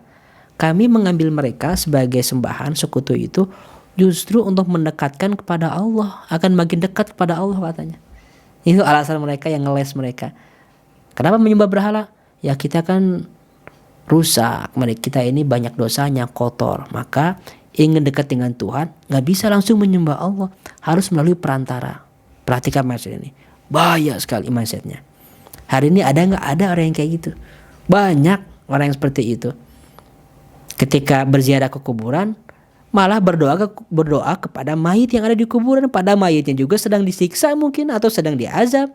Tidak tahu kita nasibnya kayak gimana, tapi kita berpikir dia bisa menyelamatkan kita. Bukan berdoa ke Allah, tapi berdoa melalui perantara, wasithah, melalui wasilah. Itu gak ada dalam Islam. Berdoa langsung pada Allah Subhanahu wa taala, gak ada perantara. Nah, orang-orang kafir saat itu, masyarakat jahiliyah, punya ide kita terlalu kotor, Allah Subhanahu wa taala terlalu suci, maka menyembah Allah harus melalui berhala-berhala. Itu tujuannya. Dan itu yang dimaksud dengan syirik. Walaupun niatnya baik ya, nggak bisa niat baik dengan cara yang rusak, cara yang salah. Maka mulailah menyebar tradisi berhala ini. Dimulai dari siapa? Nah, ini nih tokohnya nih, dedengkotnya sehingga azabnya yang paling berat di akhirat ini. Namanya Amr bin Luhai. Al-Khuzai, pemimpin suku Khuza'ah. Suatu hari Amr bin Lu'ay ini bin Lu'ay atau bin Lu'ay ini pergi ke Syam. Di sana ada satu masyarakat yang badannya gede-gede, namanya masyarakat Amalikat itu artinya raksasa. Ya bukan raksasa artinya puluhan meter ya, tapi badannya gede aja. Disebutnya Amalikat, kaum raksasa. Dan mereka ini peradabannya maju, bangunannya gede-gede, mereka sangat berperadaban, mereka juga punya ekonomi yang sangat melesat, yang sangat melimpah, sejahtera. Ya, sedangkan masyarakat Arab sangat sederhana kan? Masyarakat Arab sangat terbatas ekonominya. Sehingga dia berpikir bahwa apa yang ada di sana pasti bagus. Ini adalah salah satu karakter masyarakat yang inferior. Ketika melihat masyarakat lain, negara lain, bangsa lain yang maju, kita langsung mengambil kesimpulan, pasti yang mereka lakukan itu benar. Ketika mereka melihat sembahan-sembahannya, lalu langsung kagum. Ditanya, ini berhala-berhala ini buat apa? Kata orang-orang Amalikat yang tinggal di daerah Syam, inilah sumber kekuatan kami, yang bikin kami sejahtera, kami menyembah berhala-berhala ini. Dia mulai tertarik. Akhirnya dia minta, boleh nggak? Saya minta satu berhala untuk kampung saya, untuk di Mekah katanya. Dikasihlah satu berhala berbentuk seperti manusia ya, tapi tidak, bentuknya juga nggak bagus seperti patung-patung sekarang ya, asal aja kayak bentuk manusia. Namanya berhala Hubal. Dibawalah berhala Hubal ini ke Mekah oleh Amr bin Lu'ay al-Khuzai. Awalnya orang masih asing, ini berhala buat apa gitu. Tapi dijelaskan bahwa kaum yang menyembah berhala kayak gini akhirnya maju semuanya, itu bangsa besar. Dia langsung membanggakan kaum Amalikat itu sebagai role model dia. Kalau ingin kayak mereka, akidah mereka perlu kita tiru, perlu kita adopsi. Ini tipikal masyarakat yang rendah diri, inferiority complex. Masyarakat saat itu ikut aja dengan Amr bin Lu'ay. Kenapa? Bayangkan ini sudah berapa tadi ya? 2300 bukan 2300. Amr bin Lu'ay itu abad ke-5, berarti ya sekitar berapa ya? Ribuan tahun dari zaman Nabi Ibrahim. Orang mengikuti ajaran Nabi Ibrahim, lalu mereka sudah meninggalkan, lupa, datang lagi akidah baru, yaitu akidah berhala. Orang-orang ikut. Kenapa bisa ikut? Yang awalnya mereka percaya ke akidah Nabi Ibrahim. Karena Amr bin Lu'ay al-Khuzai ini tokoh masyarakat, pemimpin, influencer, dan juga pahlawan perang. Dia memimpin suku Khuzai itu untuk menang dalam beberapa pertempuran, sehingga orang percaya. Ini penting sekali sahabat-sahabat, bahwa apapun yang dibawa oleh orang yang dipercaya oleh kaumnya, oleh umatnya, atau orang yang karismatik, itu bisa mempengaruhi. Apapun yang dibawa bisa dipercaya, walaupun sesat, walaupun ngaco. Ini sejarah. Sejarah bisa berulang. Jadi kalau ada tokoh yang sangat terkenal, tokoh yang sangat mempengaruhi, dia bawa tren kerusakan, diikuti oleh orang. Gimana menanggulanginya? Ya ciptakan orang-orang yang influencing, orang-orang yang kuat karakternya, mempengaruhi dan membawa visi Quran. Gitu caranya sahabat-sahabat. Nah akhirnya menyebarlah tradisi berhala itu di masyarakat Mekah. Ini pelajaran penting yang harus dicatat. Masyarakat yang lemah jati dirinya cenderung terpesona dengan kemajuan bangsa lain dan meniru pola hidupnya. Itulah yang kata seorang pemikir Aljazair, Malik bin Nabi, qabiliyatul isti'mar. Masyarakat yang layak dijajah adalah masyarakat yang mentalitasnya rendah, tidak punya jati diri, melihat bangsa yang maju langsung mengadopsi tanpa ada filter, tanpa dikritisi. Apa yang ada di mereka, adopsi terang-terangan, adopsi 100%. Dan ini sekarang kita lihat juga fenomena masyarakat yang kayak gini, kagum dengan bangsa lain. Gitu sahabat-sahabat. Mulai menyebar berhala-berhala itu. Ada berhala namanya Lat, berbentuk batu karang segi 4 di kota Taif. Kota besar ini, 90-100 km dari kota Mekah. Ada Uzza, berbentuk pohon nih di timur Mekah. Ada Manat, batu hitam. Ada Hubal. Hubal ini dari permata akik, berbentuk manusia, cuman tangannya patah. Tangannya udah patah. Sama orang-orang Quraisy diganti dengan tangan dari emas. Mahal kan ini untuk berhala mereka, lalu disimpan di dalam Ka'bah. Jadi Hubal ini kebanggaan orang-orang Quraisy. Sehingga nanti di kemudian hari ketika orang-orang Quraisy itu menang dalam perang Uhud, Abu Sufyan berteriak, "U'lu Hubal," katanya. Tinggikan Hubal, agungkan Hubal. Karena ini adalah berhala andalan mereka sejak zaman Amr bin Luhai al-Khuzai, ratusan tahun sebelum Rasulullah SAW ada. Ya. Lalu di zaman Rasulullah sudah bertengger 360 berhala di sekitar Ka'bah. Ini pertanyaannya, berhala itu diapain oleh Rasulullah? Enggak diapa-apain. Nabi Muhammad menjelaskan tentang rusaknya akidah berhala itu di pengajian-pengajian Nabi bersama sahabat-sahabat. Tapi berhala-berhala itu tidak disentuh sedikit pun oleh Nabi Muhammad SAW karena memang waktunya tidak tepat. Perlu ada timing, perlu ada strategi. Nggak bisa punya misi kebenaran, punya niat baik tapi sporadis tanpa melihat momentum. Apa yang terjadi kalau seluruh berhalanya dihancurkan oleh Nabi Muhammad langsung sekaligus saat itu juga? Ya Nabi Muhammad dengan sahabat-sahabatnya pasti dieksekusi, Islam hilang langsung. Jadi Nabi Muhammad perlu dengan strategi. Cuman ya memang konsekuensinya selama belasan tahun Nabi Muhammad itu di Mekah dalam perjuangan dakwah awalnya ya menyembah Allah Subhanahu wa taala, lalu juga tawaf, tapi di situ ada berhala-berhala. Disitulah harus siap menerima hal-hal yang tidak ideal. Tapi strategi perlu dijalankan. Kita akan bahas soal itu tuh nanti suatu hari. Bagaimana Nabi Muhammad bisa mentolerir adanya berhala. Tapi ketika Rasulullah SAW setelah Fatu Mekah, Rasulullah tidak bisa mentolerir berhala bahkan 1 menit pun. Masuk kota Mekah, seluruh berhala dihancurkan. Nah itu ada strateginya. Kapan kita melakukan itu? Kapan kita harus sabar? Ada strateginya dari Nabi Muhammad SAW. Akidah masyarakat jahiliyah nih. Berhala itu sebetulnya berpengaruh ke cara mereka berpikir. Akhirnya mulailah bermunculan rumah-rumah ibadah. Yang awalnya rumah ibadah itu di Ka'bah, tawaf, berdoa ke Allah langsung. Sekarang mulailah muncul Ka'bah-Ka'bah baru, kuil-kuil baru. Bahkan mereka menggunakan berhala-berhala sesuai dengan kapasitasnya. Ada sonam, ada timsal, ada berbagai jenis. Ada yang dari batu, ada yang dari kayu, ada yang dari logam. Bahkan kadang-kadang ketika mereka itu tidak punya uang, mereka membuat adonan dari roti. Kalau lapar dimakan. Sebagian lagi kalau mereka itu lagi perjalanan, biasanya orang-orang Arab itu kalau perjalanan mereka membawa sedikit batu dari Ka'bah. Jadi Ka'bahnya diambilin tuh batunya. Tapi batunya dipakai sebagai sembahan, sebagai berhala. Kalau mereka tidak membawa batu lagi perjalanan, apa yang mereka lakukan? Mereka ambil tanah liat, lalu mereka peras dari susu kambingnya. Lalu susu kambingnya itu dicampur dengan tanah untuk membentuk bentuk apapun. Nah nanti setelah kering disembah. Saking rendahnya pemikiran akidah mereka. Itulah masyarakat Quraisy ya, masyarakat Arab. Banyak rumah ibadah di Ka'bah Yaman, Bait Ru'am, Ka'bah Najran, banyak di berbagai daerah. Lalu mereka pun percaya bahwa malaikat itu adalah anak Tuhan, jin itu adalah keluarga Tuhan. Ini khurafat semua. Khurafat, takhayul. Beda antara percaya dengan yang gaib dan percaya dengan khurafat. Yang gaib itu yang Rasulullah jelaskan dalam Quran dan Sunnah. Tapi kalau ada hal-hal yang supranatural, tidak ada keterangan dalam Quran dan Sunnah, itu khurafat masuknya. Makanya mereka itu di zaman jahiliyah, mereka percaya dengan semua yang gaib tapi kebablasan yang ngaco. Mereka percaya dengan kahin, tukang tenung, dukun kahin itu. Jadi mereka melihat tanda-tanda bintang, bulan, kamu akan bernasib kayak gini. Melihat ada awan, kamu akan kayak gini. Sekarang ada yang kayak gitu enggak? Banyak yang kayak gitu. Itu kahin, dukun. Ada arraf. Arraf itu disebutnya orang yang arif, orang yang cerdas, orang pinter lah. Dia melihat tanda-tanda alam, dia melihat fenomena, dia bisa menerawang nasib kamu kayak gimana. Dan percaya orang itu. Ada yang melihat juga pergerakan astronomi, munajimun, ahli perbintangan. Kalau sekarang zodiak, ada yang percaya.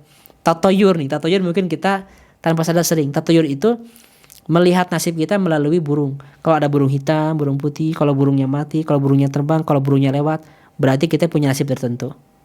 Kalau kita sekarang nih, kalau ayamnya belok kiri berarti kita rugi nih. Kalau belok kanan berarti untung nih, cuan nih. Ada orang yang kayak gitu, pakai bola. Kalau bolanya masuk, saya lempar nih. Kalau bola masuk berarti saya akan gol bisnisnya. Kalau enggak berarti saya proposalnya gagal. Ada yang kayak gitu. Itu tatayur maksudnya. Nasib kita tidak ditentukan dengan hal-hal yang remeh-temeh kayak gitu. Man jadda wajada. Siapa yang effort, struggle, dia akan dapat biiznillah. Biiznillah, insyaallah. Tapi bukan dengan tanda-tanda alam kayak gitu sahabat-sahabat. Tapi di zaman Rasulullah, zaman dulu ini menyebar. Sehingga memang lihat, kebayang enggak? Rusak sekali pola pikir masyarakat. rusak sekali logika mereka, tidak ilmiah hidupnya.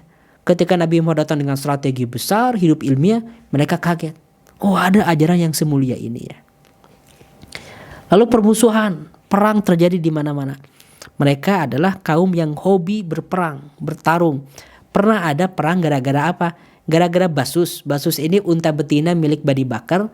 Lalu unta ini kesenggol, terlukai oleh kabilah Taghlib.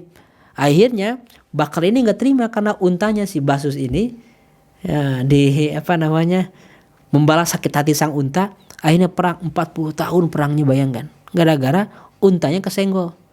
Jadi kalau sekarang kita ada mobil kesenggol dikit marah gitu kan, itu belum ada apa-apanya dibanding permusuhan orang-orang jahiliyah zaman dulu. Ada perang Dahis dan Ghobro gara-gara pacuan kuda. Ini ada Dahis. Dahis ini kuda dari kabilah Abbas. Lalu lagi pacuan dengan keledai Ghobro. Keledainya suku Dzubyan. Tapi ada yang licik nih, suku Abbas ini licik. Akhirnya mereka nggak terima, meletuslah perang. Puluhan tahun perangnya Dahis Ghobro ini. Jadi mereka memang sangat punya izah, punya harga diri. Kalau ada yang melanggar harga diri mereka, yang menyakiti sukunya, apalagi perempuan mereka akan mati-matian, siap mati. Solidaritas keren, tapi solidaritas buta. Sampai ada tradisi dalam masyarakat jahiliyah, satu kalimat terkenal sekali. Unsur akhaka zaliman au madluman. Tolonglah saudaramu zalim ataupun dizalimi. Itu peribahasa mereka. Peribahasa ini dipakai oleh Nabi menjadi hadis Nabi.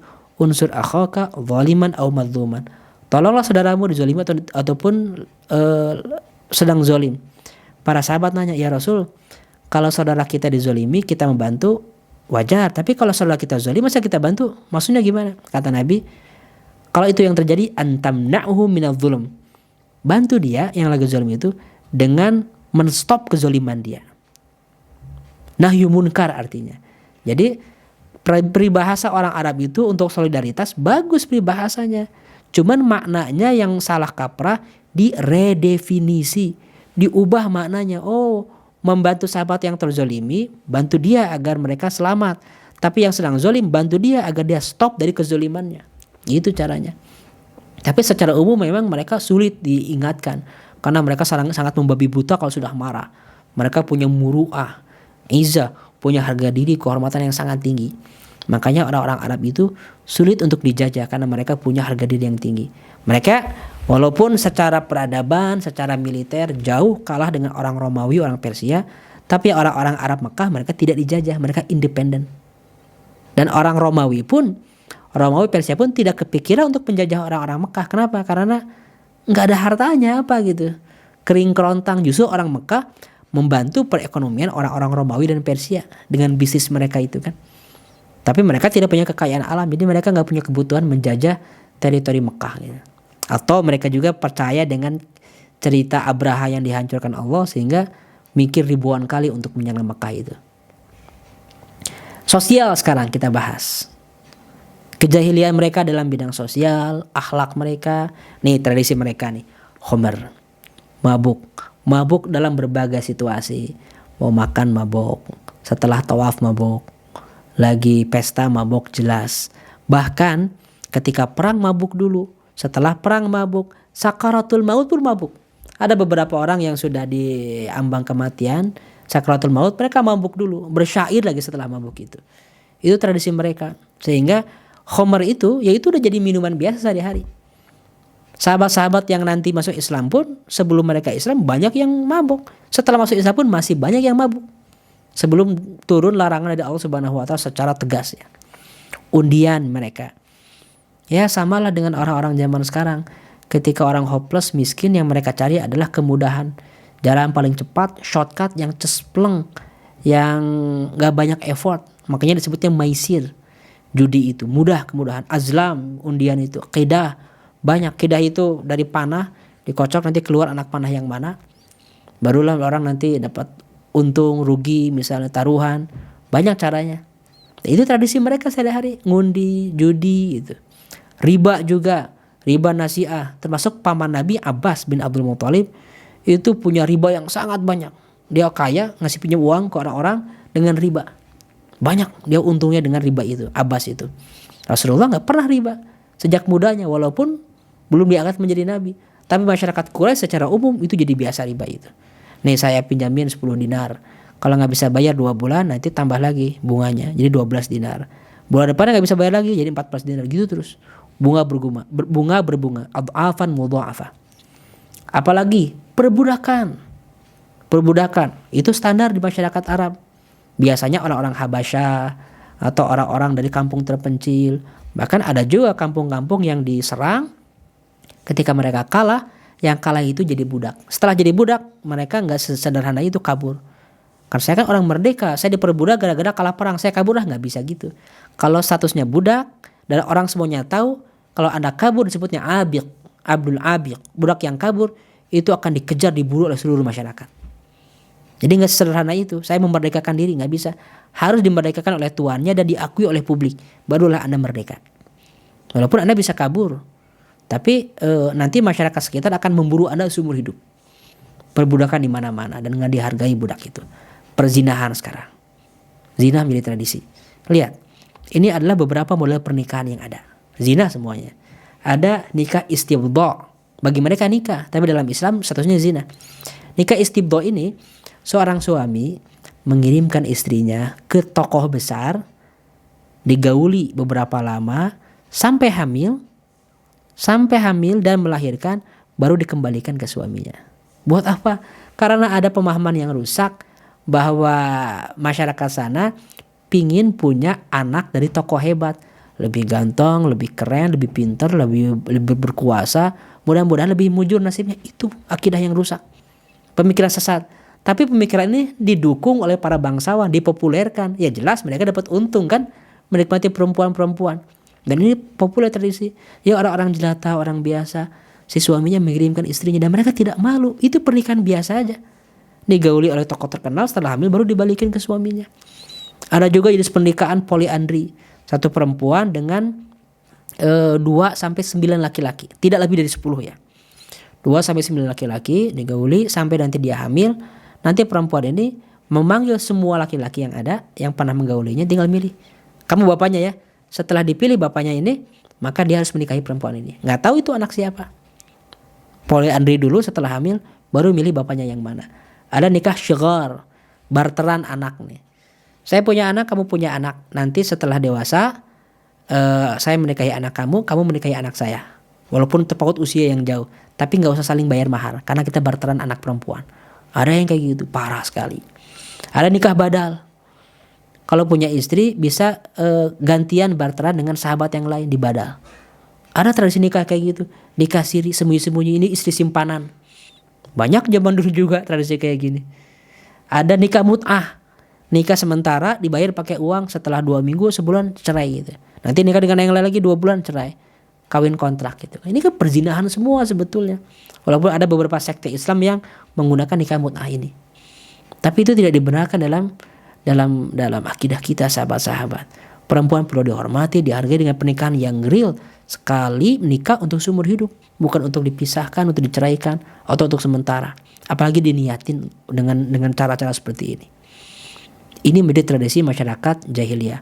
Dan status perempuan sangat rendah, terutama bagi masyarakat jelata. Akhlaknya bejat sekali. Mereka itu zina di mana-mana. Perempuan-perempuan budak itu zina aja, dipakai oleh siapapun, sangat keji. Ataupun orang-orang miskin, mereka mudah sekali aja menjual dirinya, pelacuran di mana-mana. Tapi memang secara khusus perempuan-perempuan bangsawan mereka nggak kayak gitu. Kalau perempuan bangsawan, tokoh-tokoh masyarakat, mereka dinikahi baik-baik. Mereka nggak mau juga diperlakukan seperti para wanita yang tidak punya akhlak. Mereka dinikahi baik-baik. Sehingga ketika Rasulullah itu suatu hari ya, nanti puluhan tahun kemudian, ketika Rasul menaklukkan Mekah, Nabi Muhammad menasihati para akhwat. Salah satunya Hindun yang baru masuk Islam. Kata Rasulullah, kalian jangan berzina. Hindun nanya, memangnya orang perempuan kayak kami berzina katanya. Dia agak kurang ajar Hindun itu. Membantah Rasul terus. Memangnya ada perempuan terhormat kayak kami berzina? Nah, itu kalimat Hindun itu oleh para sejarawan menjadi dalil bahwa oh memang masyarakat bangsawan, perempuan bangsawan itu mereka memang menjaga akhlaknya, tidak berzina. Tapi yang berzina itu adalah perempuan-perempuan jelatanya ya. Terus ada tradisi lain. Ini tradisi yang memang sangat memalukan bagi bangsa Arab, yaitu wa'dul banat, mengubur anak perempuan. Sebagai bukti gentleman, berani bahwa dia taqarrub ilallah, mengubur anak perempuan. Anak perempuan lagi lucu-lucunya dibawa main, lalu suruh menggali, suruh masuk situ, dia kubur sendiri sampai mati. Ada banyak riwayat yang perlu dikritisi. Riwayat yang mengatakan Umar bin Khattab pernah mengubur anak perempuannya, sehingga ketika dia lagi diam kadang-kadang nangis, kadang-kadang senyum. Ketika senyum, kenapa senyum kamu? Saya mengingat dulu orang-orang jahiliyah menyembah berhala dari roti, ketika lapar dimakan. Kenapa nangis? Saya mengingat bahwa saya dulu pernah mengubur anak perempuan saya. Nah, itu tidak bisa dipercaya riwayatnya. Tidak ada sanadnya dan itu palsu, disinyalir palsu. Itu merusak reputasi Umar bin Khattab sebagai orang yang memang sangat logis bahkan sebelum masuk Islam. Sangat logis, punya kebijaksanaan. Dia memusuhi Islam gara-gara salah faham, bukan karena dia bodoh, jahiliyah dan juga akhlaknya keji. Jadi cerita itu benar-benar merusak reputasi Umar karena tidak sesuai dengan karakter Umar dan memang ceritanya tidak memiliki referensi yang jelas. Jadi hati-hati ketika menceritakan cerita kayak gitu. Dan juga sahabat-sahabat, mengubur anak perempuan memang ada. Allah juga mengkritisinya. Wa idzal mau'udatu su'ilat bi ayyi dzanbin qutilat. Ketika anak perempuan dikubur, mereka akan bertanya di hari kiamat, atas dosa apa yang kami lakukan kita dikubur, kata anak-anak yang dikubur itu. Tapi itu tidak menjadi mayoritas. Hanya sebagian aja yang punya tradisi gitu. Bukan mayoritas masyarakat Arab sering mengubur anak perempuan. Kalau enggak akan ada perempuan saat itu kan. Hanya sebagian aja yang melakukan tradisi ini. Nah, sekarang bab terakhirnya sahabat-sahabat. Lalu di depan semua kejahilian ini, di depan semua kebobrokan, kerusakan, kenapa Allah Subhanahu wa taala memilih masyarakat Arab? Kenapa Al-Quran diturunkan di Mekah? Kenapa tidak di Yaman? Kenapa Rasulullah tidak dikirim untuk Roma? Kenapa Nabi Muhammad tidak diutus untuk Persia? Atau kenapa Nabi Muhammadnya bukan orang Sumatera atau bukan orang Sunda di Nusantara? Quran diturunkan dalam bahasa Jawa misalnya. Kenapa nggak kayak gitu? Atau dalam bahasa Eropa, dalam bahasa Anglo-Saxon, Inggris misalnya. Nah, ada beberapa hikmah yang dianalisa oleh para ulama yang saya rekap. Jadi sifatnya ini analisa ya. Analisa, karena yang tahu hanya Allah Subhanahu wa taala. Pertama, Nabi Ibrahim alaihissalam berdoa kepada Allah Subhanahu wa taala tentang keberkahan dakwah bagi keturunannya. Kata Nabi Ibrahim dalam doanya, Rabbana waj'alna muslimaini laka wa min dzurriyyatina ummatan muslimatan lak. Ya Tuhan kami, jadikanlah kami orang yang berserah diri padamu, dan anak cucu kami juga umat yang berserah diri padamu. Wa arina manasikana wa tub alaina innaka antat tawwabur rahim. Ini doa Nabi Ibrahim alaihissalam. Jadikan anak cucu kami sebagai orang yang bertauhid, sehingga nanti seluruh nabi-nabi itu keturunan Nabi Ibrahim. Seluruh nabi-nabi, minimal nabi yang ditulis dalam Al-Quran.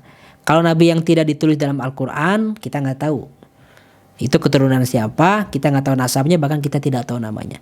Ada ribuan, ratusan ribu nabi di seluruh dunia, yang tidak semuanya keturunan Nabi Ibrahim jelas. Cuma yang ditulis dalam Al-Quran semuanya keturunan Nabi Ibrahim, baik dari Ismail yaitu Nabi Muhammad ataupun Ishak. Ada beberapa analisa yang saya rekapnya. Kenapa Mekah ini dipilih, Jazirah Arab dipilih, kenapa Nabi Muhammad diturunkan di situ? Pertama, soal kondisi pikiran, mentalitas dan jiwa mereka. Orang-orang Mekah itu pikiran dan jiwanya murni bersih, tidak seperti orang-orang Yunani. Agama Islam itu butuh untuk tumbuh di tanah yang kosong, bukan tanah yang penuh dengan kotoran atau penuh dengan tumbuhan. Kalau diturunkan di Yunani, mereka penuh dengan filsafat, Zeus, Athena, di masyarakat Yunani. Di masyarakat Romawi, mereka percaya dengan berhala-berhala, mereka percaya dengan akidah mereka, Trinitas. Di Persia, Zoroaster, akidah Majusi. Di Nusantara, di India penuh dengan Tuhan-Tuhan. Tapi di masyarakat Quraisy mereka menyembah Allah lewat berhala, udah tok segitu aja. Tapi mereka masih tahu akidah Nabi Ibrahim alaihissalam. Mereka tidak belajar filsafat. Mereka belum terkontaminasi dengan hal-hal yang aneh-aneh dari peradaban lain. Sehingga para ulama menyimpulkan bahwa betul masyarakat Arab itu jahiliyah. Tapi kejahiliahan masyarakat Arab jauh lebih minim dibanding kejahiliahan masyarakat Romawi, Persia, masyarakat Afrika, masyarakat di Eropa, masyarakat di Nusantara jauh lebih minim. Karena masih terpengaruh ada sisa-sisa ajaran Nabi Ibrahim dengan Ka'bahnya, dengan tawafnya. Jiwa mereka lebih bersih. Mereka memang jahiliyah, tapi mereka tidak memiliki obsesi-obsesi imperium yang sangat merusak seperti Romawi dan Persia. Sederhana sekali hidupnya. Dan mereka jahiliyahnya itu bukan karena mereka idiot, bodoh, tapi polos gitu. Mereka tidak tahu tentang hal-hal yang rumit di dunia ini. Bahkan kadang-kadang sahabat-sahabat, orang yang tidak bisa baca tulis itu dianggap cerdas zaman dulu. Kenapa? Bukan berarti dia bodoh. Dia tidak bisa baca tulis karena mengandalkan hafalan. Orang-orang Arab bisa mengingat. 1 jam orang ngomong bisa mengingat dengan titik dengan komanya. Sehingga dari sinilah para ulama mengatakan hikmahnya agama Islam ini cocok sekali ketika diturunkan di Jazirah Arab karena tidak banyak kerumitan. Lalu yang lain nih, masyarakat Arab itu memiliki bahasa yang sangat layak untuk menjadi penutur Al-Quran. Bahasa Arab ini. Tadi saya bilang orang Arab menyebar di mana-mana, tapi mereka dipersatukan dengan satu bahasa Arab. Kesatuan bahasa. Ya, mereka juga bangsa yang sangat bagus tutur katanya, bangsa yang sangat bersastra, bangsa yang memiliki kemampuan hafalan yang sangat kuat. Bayangkan kalau umat Rasulullah itu hafalannya lemah gitu. Gimana mau mentransmisikan Quran kalau hafalannya lemah gitu? Atau kalau umat yang disiapkan oleh Allah itu umat yang penuh dengan baca tulis. Semuanya orang itu bisa baca tulis. Ketika Rasulullah datang dengan Quran, apa kata netizen? Kata orang-orang di abad-abad setelahnya, Quran itu bukan dari Allah, tapi karangan Muhammad yang mempelajari berbagai literasi. Gitu pasti tuduhan orang. Dan Allah menutup semua pintu tuduhan dan fitnah itu. Semua pintu kecurigaan tentang Quran. Dengan menurunkan Quran ke masyarakat yang buta huruf, ummi disebutnya. Tapi mereka tidak bodoh. Karena mereka hafalannya sangat kuat. Nabi Muhammad hafalannya kuat. Para sahabat hafalannya kuat. Dalam beberapa situasi mereka mengingat orang ngomong 1 jam itu bisa mengulangi dengan titik dengan komanya full. Sebagaimana orang mengatakannya pertama kali. Sekarang masih ada orang-orang Arab yang memiliki kemampuan kayak gitu. Gara-gara apa? Gara-gara mereka tidak mengandalkan baca tulis. Tapi bukan berarti kita mengagungkan tradisi itu. Karena Rasulullah justru menyuruh umatnya, sahabat-sahabatnya berdasarkan surat Al-Alaq untuk bisa belajar membacanya. Tapi ini salah satu hikmahnya. Masyarakat yang kemampuan sastranya tinggi ini layak menjadi pejuang Islam di awal-awal agar mereka bisa menarasikan Quran dengan bahasa Arab. Dan bahasa Arab bahasa yang sangat kuat untuk menyampaikan Quran. Kalau dalam bahasa Inggris kayaknya kurang. Kenapa kosakatanya kurang dalam bahasa Inggris? Lalu saya rekap juga ada banyak sekali kualitas unggul dari orang-orang Arab. Jujur misalnya. Mereka ini sangat aib ketika berbohong. Abu Sufyan ketika diinterogasi oleh Raja Romawi nanti tentang siapa itu Muhammad, dia gak bisa bohong. Kenapa? Karena berbohong itu dianggap sebagai akhlak yang sangat buruk bagi orang-orang jahiliyah. Sehingga mereka terbiasa jujur. Komitmen dengan keyakinan. Kalau mereka udah muslim, mereka akan berjuang habis-habisan. Tapi kalau mereka kafir, mereka juga akan infak. Mengeluarkan semua yang mereka miliki, energinya, nyawanya untuk keyakinan mereka. Jangankan untuk akidah ya, unta aja disenggol, unta terluka, mereka bisa perang 40 tahun dalam perang Basus itu. Serius dengan kerasnya kehidupan. Mereka bukan orang yang berleha-leha, malas, mager, pekerja keras. Kenapa? Hidupnya berat di padang pasir. Beda dengan orang-orang Persia yang super nyaman, kotanya besar, air di mana-mana mengalir, hijau negerinya, pertanian subur. Masyarakat kayak gitu cenderung mager. Bergerak, berjihad, ekspedisi, hijrah, sulit diajaknya. Kenapa? Terbiasa comfort zone. Tapi orang-orang Arab memang orang-orang nomaden awalnya. Terbiasa dengan hidup yang sangat berat dan sulit. Yang keempat, izah dan berani. Mereka bukan orang pengecut. Makanya orang Arab itu mereka tidak punya benteng-benteng besar. Karena kalau bertarung mereka tarung face to face, kuda lawan kuda langsung. Fight, frontal. Tapi orang-orang yang takut kayak orang-orang Yahudi yang pengecut, mereka bikin benteng-benteng gede karena tidak berani menghadapi musuh. Ketika musuh datang, udah mereka ngumpet di balik benteng. Benteng ditutup rapat-rapat, dibangun tinggi-tinggi, mereka stok makanan di dalam benteng itu. Tidak berani menghadapi musuh. Tapi orang Arab tidak punya tradisi itu. Mereka menghadapi langsung. 1 lawan 1 pun mereka berani gitu. Tidak main keroyokan. lugas anti kemunafikan. Nah ini menarik. Sebagian besar masyarakat Arab itu mereka transparan. Kalau akidah ya akidah. Kalau mereka menentang Muhammad ya mereka menentang sebagai orang kafir. Gak pelin-pelan, gak basa-basi. Orang munafik itu baru muncul nanti di Madinah. Itu pun sebagian orang-orang Yathrib, orang munafik. Tapi sebagian besar orang Arab bukan orang munafik. Kalau memusuhi mereka. Terus terang ya. Gak pelin-pelan, gak abu-abu. Mereka hitam putih orangnya itu. Yang keenam, mereka ini merdeka. Jiwanya tidak tahan di bawah penindasan orang lain. Baik Romawi, Persia, mereka tidak dijajah ya. Sehingga ketika umat Islam itu, ketika sahabat itu masuk agama Islam, mereka juga jiwanya merdeka, jiwanya itu siap menghadapi siapapun, tidak mau ditindas oleh orang lain.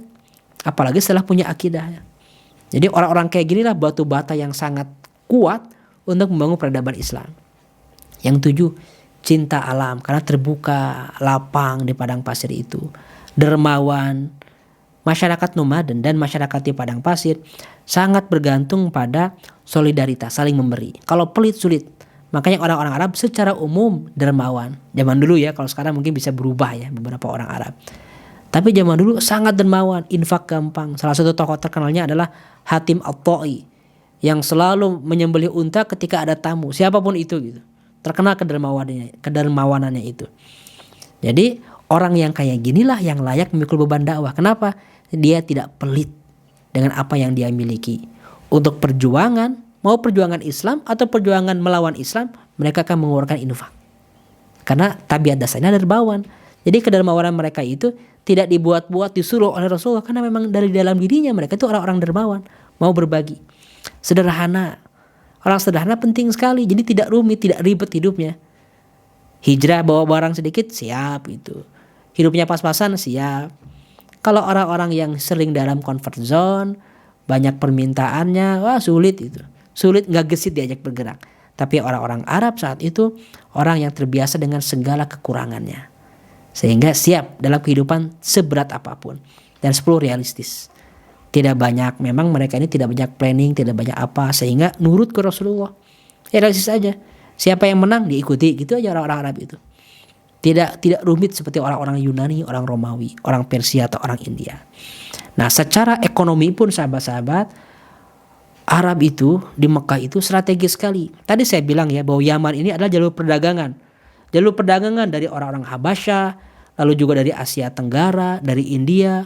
Ini jalur lewat Yaman selatan. Lalu di utaranya di Syam, ini jalur perdagangan dari Mesir, dari Eropa, Afrika Utara, ataupun dari Irak, dari Persia, dari Rusia. Datanya ke Syam. Nah, Mekah ada di tengah-tengahnya Mekah ini. Mekah ini antara Syam dan Yaman, sehingga perdagangan antara dua teritori ini, dua pusat bisnis lewat Mekah. Sehingga ketika Islam disebarkan di sini, maka Islam gampang menyebarnya karena ini adalah tempat yang akan berdagang ke Yaman dan juga ke Syam. Banyak para pendatang yang datang ke Mekah. Apalagi ada ibadah haji dan umroh. Berbagai orang Arab di berbagai teritori datang ke tanah suci sehingga Islam gampang menyebarnya. Yang lain, orang Arab pun memiliki solidaritas yang sangat kuat. Mereka punya sistem Qobaliyah, solid antar kabilah itu harus membela sesama anggota mereka. Mereka juga punya sistem politik yang dibangun oleh Qusay, pembagian jabatan Ka'bah tadi ya, yang memegang kunci Ka'bah, memberi makan dan minum jamaah haji. Mereka bagi-bagi secara merata solidaritas, dan mereka punya sistem al-jiwar. Nanti kita akan bahas dengan detail jiwar. Al-jiwar itu sistem perlindungan. Kalau ada orang yang lemah, mereka bisa minta perlindungan ke tokoh bangsawan yang kuat. Kata tokoh bangsawannya, saya melindungi Abu Bakar, kata Ibnu Dagina. Siapapun yang menyentuh Abu Bakar, Ibnu Dagina akan balas dendam. Sehingga ada sistem backing-backingan. Nah, Nabi Muhammad aman seluruh dakwahnya di Mekah selama 10 tahun pertama karena di backing dengan jiwar, dengan perlindungannya Abu Thalib. Maka penting sekali. Nah, sistem solidaritas inilah basis dari umat yang kuat, sahabat-sahabat. Tidak ada bangsa besar yang sangat-sangat apatis dan tidak mau saling membantu. Makanya Allah Subhanahu wa taala mengatakan dan mengingatkan tentang nikmat ini. Wa'tasimu bihablillahi jami'an wa la tafarraqu. Wadhkuru ni'matallahi 'alaikum id kuntum a'daan fa'alafa baina qulubikum fa asbahtum bi ni'matihi ikhwanan. Intinya wahai orang-orang Ingatlah berpegang teguhlah pada tali Allah dan janganlah kamu bercerai-berai, dan ingatlah ketika kalian dulu bercerai-berai, Allah lah yang merekatkan hati kalian. Mereka solid antar suku, tapi suku dengan suku berperang terus puluhan tahun menumpahkan darah. Ketika Islam datang, solidaritas dan soliditas itu bukan hanya sesama suku, tapi seluruh suku tiba-tiba guyup, ngumpul, kuat. Muhajirin dari Mekah, Ansor dari Madinah. Ansor ada Yathrib, ada Aus, ada Khazraj. Semuanya jadi melebur. Muhajirin dari Mekah, Ansor dari Madinah. Dari Ansor ini ada Aus, ada Khazraj. Semuanya bergabung, sudah tidak ada lagi kelompok-kelompok, kabilah-kabilah. Begitu ada orang yang mulai mengagungkan lagi fanatisme suku, Nabi Muhammad langsung marah. Awi bida'wa jahiliyah wa ana baina adhhurikum. Apakah kalian akan mempromosikan lagi fanatisme kejahilian suku sedangkan saya berada di antara kalian? Itu benar-benar diwanti-wanti, diminimalisir, dihilangkan total, sehingga yang terbangun adalah identitas baru sebagai umat Islam yang bersatu, berbagai kabilah, bahkan berbagai ras, berbagai bangsa. Nah, disitulah sahabat-sahabat, Islam mengupgrade banyak hal. Tapi sebelum Islam mengupgrade, pada dasarnya orang-orang Arab memiliki banyak kualitas unggul sebagai modal perkembangan. Kaidahnya adalah di balik setiap peradaban besar selalu ada masyarakat berkarakter luhur. Karakter inilah yang ditumbuhkan oleh pemimpin yang visioner untuk sebuah proyek besar. Para ulama menganalisa, andaikan Islam itu diturunkan di Roma, di Persia, di India, atau di berbagai belahan dunia yang lain, belum tentu Islam semaju sekarang.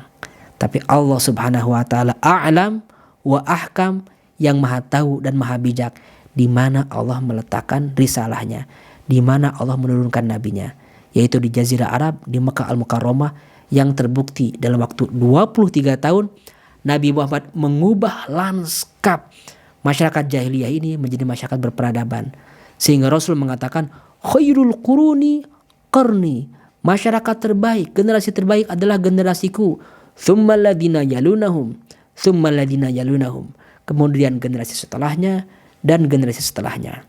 Sahabat-sahabat, mempelajari zaman jahiliyah ini mungkin agak detail, juga agak membuat kita bingung. Kenapa kita mempelajari masa lalu, langsung aja belajar sirah nabawiyah? Enggak. Semakin kita faham kondisi di zaman Rasulullah SAW, semakin kita optimis bahwa kalau Nabi Muhammad mampu mengubah masyarakat yang sangat bodoh, ignoran, penyembah berhala, maksiat, menjadi masyarakat yang sangat maju, menjadi generasi terbaik, menjadi generasi berperadaban yang menyebarkan Islam ke seluruh dunia, berarti kita pun bisa mengubah masyarakat kita, membangun mereka yang notabene bukan jahiliyah. Masyarakat Indonesia kita yang berpendidikan, yang soleh, yang datang ke pengajian, masih banyak juga aktivis-aktivis pengajian, aktivis-aktivis dakwah, masih banyak juga lembaga Islam, universitas Islam, pesantren, banyak sekali. Indonesia bukan jahiliyah, banyak orang yang religius, banyak orang yang berakidah, banyak orang yang cinta Allah, cinta Rasul, bukan jahiliyah. Jadi kalau masyarakat jahiliyah bisa bertumbuh di zaman dulu, sekarang masyarakat Indonesia bisa jauh lebih bertumbuh kalau kita menjalankan strategi Nabi Muhammad dalam membangun umat. Itulah sebabnya kita mengkaji sirah nabawiyah untuk tahu semua langkah bagaimana membangun umat bahkan dari nol. Apalagi masyarakat Indonesia yang berpotensi menjadi rahmatan lil alamin di masa depan.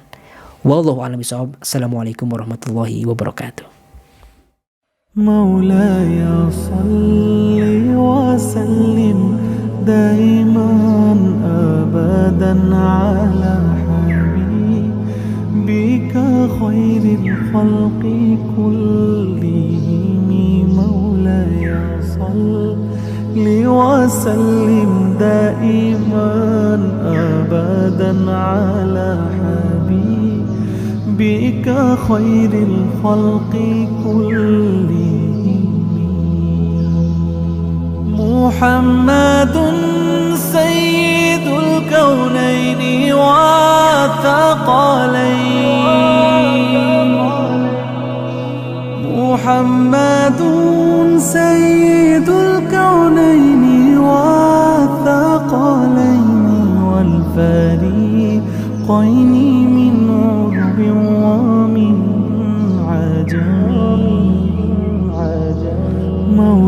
مولاي صل وسلم دائما أبدا على